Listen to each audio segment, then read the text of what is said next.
It's pretty fascinating how these big economic shifts, they can really open up some unexpected doors. Yeah. We're seeing interest rates moving around. Companies are, well, restructuring, layoffs happening, Sure. and the cost of living, yeah, we all feel that. Mm-hmm. But actually, inside all this change, there's this real energy building. Mm-hmm. For people looking to, forge their own path, you could almost call it a grow time for new businesses. That's a good way to put it.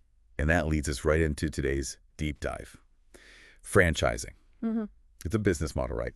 Offers a structured way into ownership, and it feels really relevant right now, especially with the 2025 World Franchise Show coming up. That's in Miami, May 9th and 10th. And it's the only IFA-hosted franchise show in the U.S. this year, which is, significant. Right, exactly. What's really compelling, I think, is how these current economic factors, the layoffs, the shifts, they really play into the strengths of franchising. What's it? Well, you've got this pool of really talented people, maybe from corporate backgrounds, looking for what's next. And at the same time, you have many existing business owners, maybe baby boomers, looking to retire, looking to sell. Creates an opportunity there. Definitely. And consumers. They often lean towards brands they know, brands they trust, especially when things feel a bit uncertain. That whole mix creates this powerful environment for franchising to grow. Makes sense. So our mission today, basically, is to really get under the hood of franchising. We want to pull out the key reasons it's looking like such an attractive path, to business ownership now. Okay. We'll be looking at info from the IFA World Franchise Show, the growth stats in the sector, and also tapping into the insights of George Nauf. He's a franchise consultant, tons of experience speaking at that Miami event. 30 years, I think. That's a lot of perspective. Yeah. And the core idea that really stuck with me from the material is this phrase, stop renting your life, start building equity. That really hits home, doesn't it? It frames the whole work versus ownership thing differently. It really does. It's about where your effort builds value, for you or for someone else. And that building equity idea, it's a fundamental shift. I mean, our regular job gives you security, sure, but the long-term wealth, that often flows upwards. Franchising offers a more direct path to owning an asset, something real, with potential to grow. Okay, so let's dive into the state of franchising right now. Yeah. Because the numbers, they paint a pretty interesting picture. This isn't some small niche. It's really genuinely thriving. Right. And expanding into new areas, too, like mobile franchises. That's been a growing segment. Yeah. And the info around the IFA World Expo, it shows some pretty impressive projections for 2025. They're expecting, over 15,000 new franchise locations? That's almost a 2% increase, pushing the total up towards 821,000 units across the country. Wow. And what's really noteworthy is that this growth isn't just in one or two sectors. It's pretty broad-based. That tells you something about the flexibility of the model, adapting to different markets, different consumer needs. And it's not just the number of businesses, right? The economic footprint is huge. Yeah. Franchising apparently makes up 3% of the entire U.S. GDP. 3%. That's over $850 billion in economic output. It's substantial. Absolutely. And jobs, too, projected to add around 221,000 jobs just in 2024. Yeah, these numbers really hammer home the role franchising plays. It's a major engine for job creation, for economic activity. And think about this. Franchise businesses tend to pull in about 1.8 times higher sales than similar independent businesses. 1.8 times. What do you think that is? Brand power systems. It's likely a combination, yeah. Established brands, proven operating systems, marketing support, it all adds up. And the momentum looks set to continue. Yeah. Total franchise output grew by about 4.1% in 2024, nearing $894 billion. Yeah. And the GDP contribution from franchising is expected to climb again, maybe 4.3%, hitting almost $546 billion. It keeps growing. Yeah. And interestingly, the forecast points to the Southeast and Southwest as being particularly strong growth areas in 2025, supposedly outpacing the rest of the U.S. That regional difference is interesting, probably reflects demographic shifts, maybe different consumer demands picking up faster there. And personal services and QSR's quick service restaurants, they're flagged as leading that growth. Which aligns with, current trends, how people are spending money, lifestyle choices. Makes sense. And for anyone thinking bigger, thinking globally, U.S. franchises have a pretty big international footprint, too. This show in Miami actually has international pavilions. Sounds like a place to explore those wider opportunities. Definitely. The global side of franchising is a huge growth area. These proven U.S. models often translate really well overseas. That show is a key place for U.S. franchisors to meet international investors, and vice versa. Okay, so given all this growth, all this activity, Hmm. why now? What makes this moment particularly good for jumping into franchising?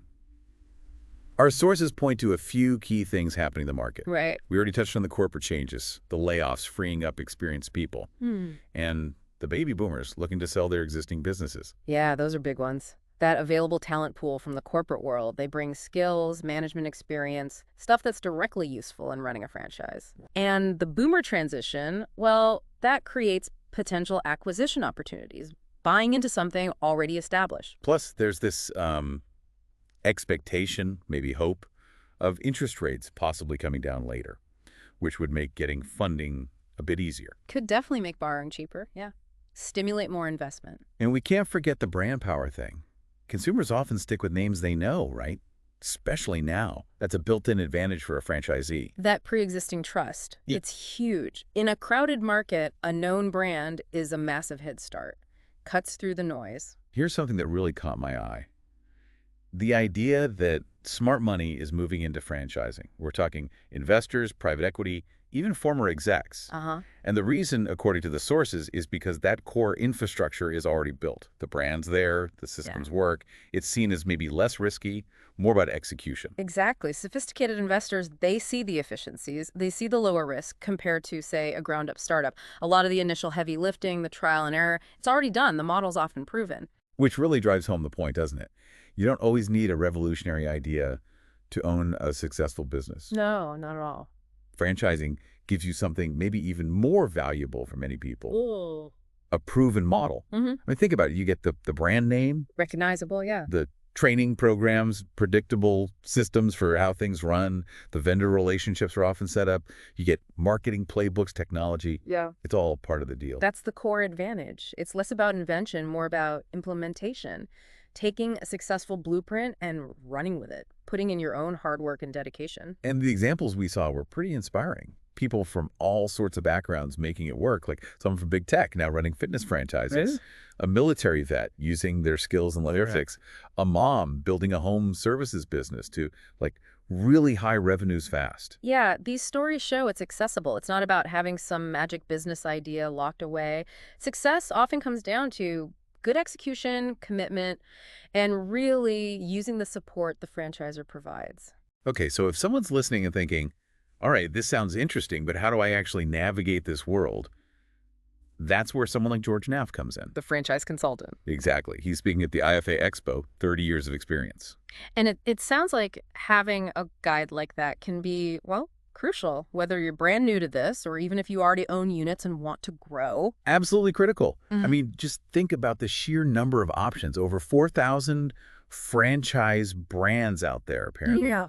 4,000? That's a lot. It's overwhelming. So a good consultant helps you cut through that noise. They help you filter based on your skills, your finances, what kind of risk you're comfortable with, not just picking a name you recognize or like. They act like a strategic partner. Exactly. Helping first-time buyers avoid the classic mistakes, jumping on a fad that fizzles out. Or underestimating the total cost. That seems like a big one. Huge. Or not doing the homework, skipping those validation calls with existing franchisees. Or just getting caught up in the sales hype. A consultant helps ground you in reality. And they help with the money side too, right? Understanding funding options like SBA loans or ROBS plans. Right, rollover as business startups. Using retirement funds potentially. They help you figure out what's realistic, how much working capital you really need. And guiding you through that FDD, the franchise disclosure document. That thing looks dense. It is dense and full of legalese. A consultant helps you decipher it, spot potential red flags, and figure out the right questions to ask current owners. Get the real story. It's about finding the right fit, too. Not just any franchise, but one that matches your life goals. Like, do you want to be hands-on every day, or is a semi-absentee model better for you?